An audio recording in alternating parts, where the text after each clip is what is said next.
ओम नमो भगवती वासुदेवाय नमो। नमस्कार बंधुगण आपण मानकु आम यूट्यूब चैनल को स्वागत। एबेठु आपण होई जांतु रेडी, कारण भगवान श्री गणेश और माँ लक्ष्मी को आशीर्वाद जदि आम आपण मानकु कहिबु विशेष भावरे आपण मानकु मिलिबाकु जाउची बहुत बड़ आगामी 7 दिन रे खुशी खबर। घर घर को जाई आपण मिठा बांटिबा पई होई जिबे रेडी।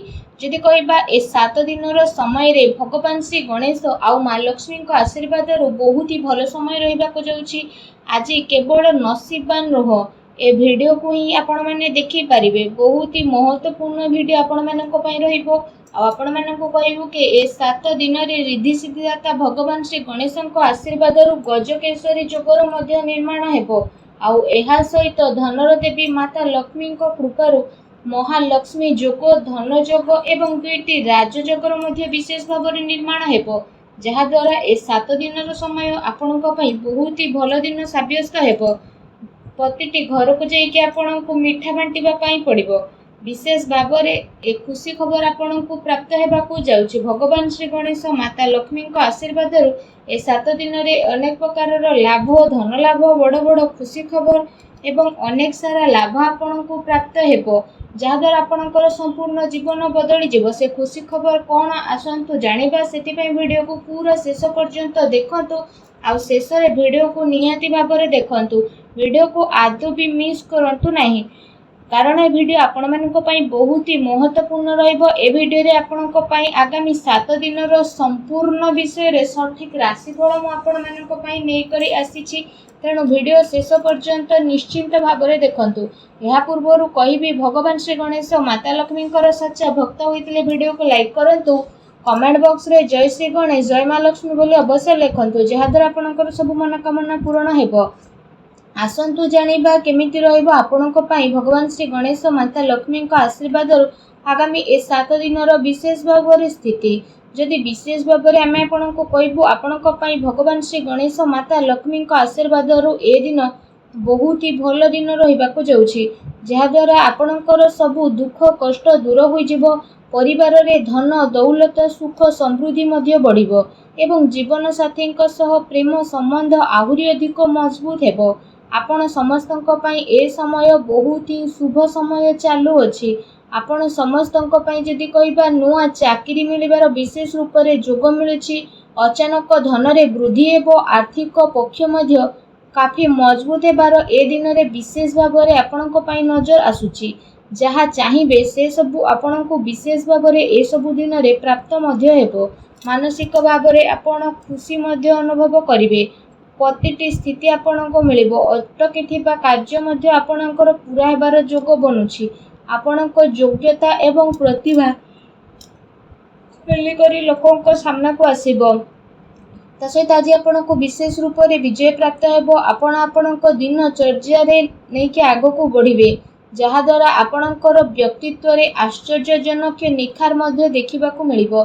संतानक शिक्षा आउ क्यारियर संबंधित कौनसी बड़ निर्णय मध्य आपण नहीं पारंती।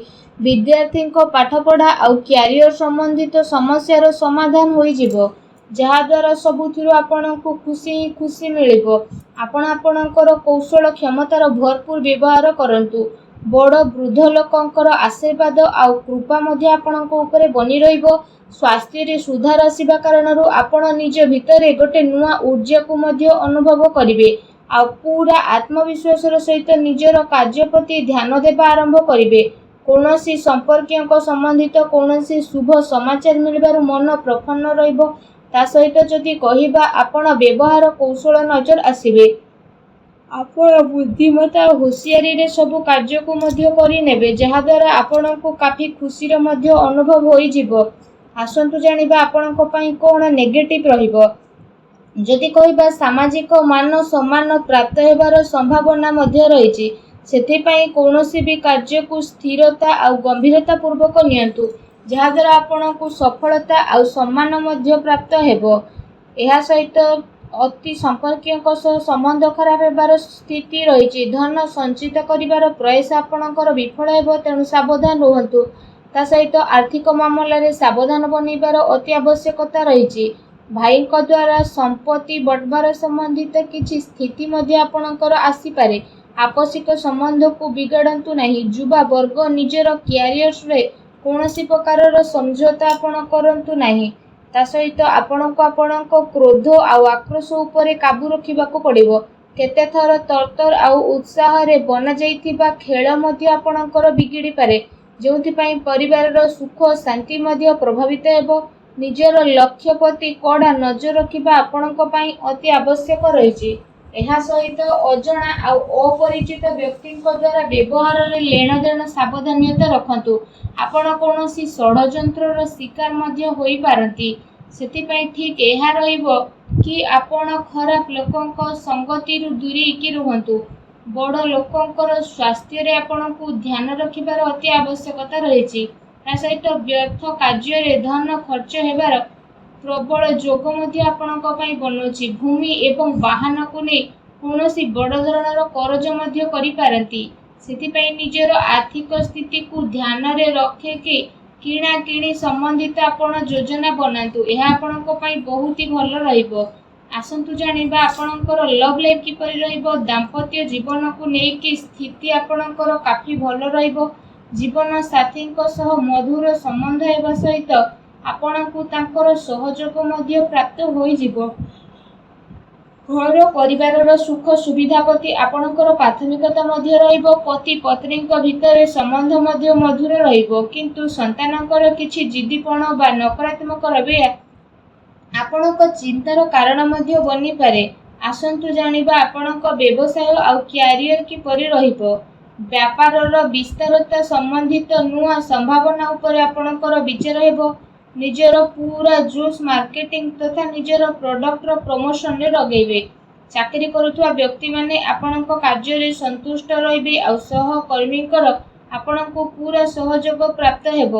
କାର୍ଯ୍ୟ ବିସ୍ତାରର ଯୋଜନା ମଧ୍ୟ ଆପଣଙ୍କର ବଦଳିବ। ତା ସହିତ ସେ ଯୋଜନାରେ ଆପଣ ପୁଣି ଥରେ ଆଗକୁ ବଢ଼ିବେ। ଏହା ସହ ଚାକିରିରେ ହାଲକା ଫୁଲକା ପ୍ରୋବ୍ଲେମ ମଧ୍ୟ ଆସିପାରେ, କିନ୍ତୁ ଆପଣ ନିଜର ବୁଦ୍ଧିମତ୍ତା ଆଉ ବ୍ୟବସାୟ ଦ୍ୱାରା ସବୁ କାର୍ଯ୍ୟରେ ଆଗକୁ ବିଶେଷ ଭାବରେ ଶାନ୍ତିପୂର୍ଣ୍ଣ ରୂପରେ ବଢ଼ି ମଧ୍ୟ ଯିବେ। କୌଣସି ବଡ଼ ଅଧିକାରୀ ବା ରାଜନୈତିକ ବ୍ୟକ୍ତିଙ୍କ ସହିତ ଆପଣଙ୍କର ସାକ୍ଷାତ ଦ୍ୱାରା ଆପଣଙ୍କ କାର୍ଯ୍ୟ ବହୁତ ଆସାନୀରେ ବନିବ, କିନ୍ତୁ କେତେ ସାରା ମାମଲାରେ ଆପଣଙ୍କର ସ୍ୱାଭିମାନ ଆପଣଙ୍କ ଉନ୍ନତିରେ ବାଧା ମଧ୍ୟ ବନିପାରେ। ସେଥିପାଇଁ ନିଜର ବ୍ୟବହାରକୁ ସାବଧାନ ରୂପକ ରଖନ୍ତୁ। ଏହା ଧ୍ୟାନ ରଖିବା ଆପଣଙ୍କ ପାଇଁ ଅତି ଆବଶ୍ୟକ ରହିଛି।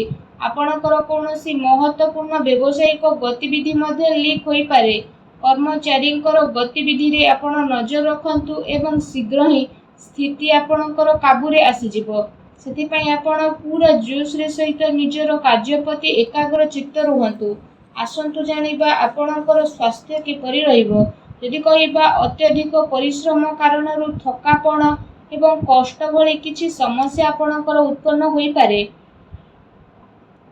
ଏହା ସହିତ ଅଧିକ ତେଲଯୁକ୍ତ ଖାଦ୍ୟ ଖାଇବା ଠାରୁ ଦୂରେଇ ରୁହନ୍ତୁ, ଅନ୍ୟଥା ପେଟ ସମ୍ବନ୍ଧିତ ସମସ୍ୟା ଉତ୍ପନ୍ନ ହୋଇପାରେ। ସେଥିପାଇଁ ସୁପାଚ୍ୟ ଭୋଜନ ଗ୍ରହଣ କରନ୍ତୁ। ଏହା ସହିତ ନିଜ ସ୍ୱାସ୍ଥ୍ୟକୁ ଆହୁରି ଅଧିକ ଭଲ ରଖିବା ପାଇଁ ଆପଣ ପ୍ରତ୍ୟେକ ଦିନ ଯୋଗ କରନ୍ତୁ, ବ୍ୟାୟାମ କରନ୍ତୁ ଏବଂ ସୁସ୍ଥ ରୁହନ୍ତୁ।